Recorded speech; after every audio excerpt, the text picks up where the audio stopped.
On a créé notre propre entreprise, nous et les différents groupes. Moi, mon entreprise, c'était une entreprise d'huile d'olive de luxe qui était basée en Espagne. En fait, j'ai aimé le fait de faire ce que j'aime, mais en espagnol. Ça me permettait en fait d'apprendre cette langue beaucoup plus rapidement parce que je faisais ce que j'aimais. Je pense que c'est très utile de le refaire, ouais, parce que voilà, on touche à quelque chose que les élèves aiment. On est en école de commerce, donc ce que les élèves aspirent, c'est d'avoir un esprit commercial. Le fait de le faire en espagnol nous a permis de travailler la langue tout en faisant ce qu'on veut.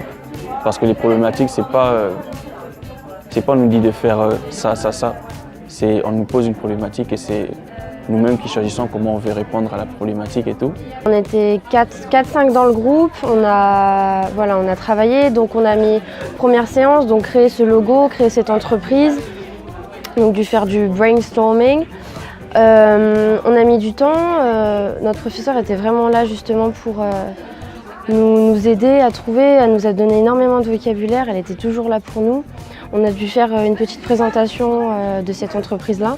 Et puis la dernière séance, on a fait une sorte de simulation de réunion où on a dû justement présenter un problème avec un invité qui dénonçait un problème dans l'entreprise.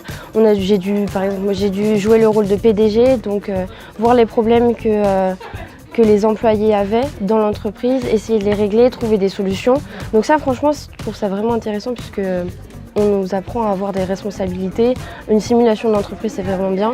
Et puis, ce qui nous motivait beaucoup, c'était aussi cet esprit de compétition parce qu'on voulait toujours tout. Et c'est bien parce qu'avec l'ambiance qu'on avait dans la classe, on avait toujours cet esprit de compétition et on voulait toujours tout donner justement pour gagner, en fait, entre guillemets. Et puis en parallèle, on faisait toujours une règle de grammaire. Donc toujours une petite partie du groupe qui faisait cette règle de grammaire et nous on faisait l'autre partie du projet. C'était vraiment très enrichissant, ce qu'on apprenait toujours en fait.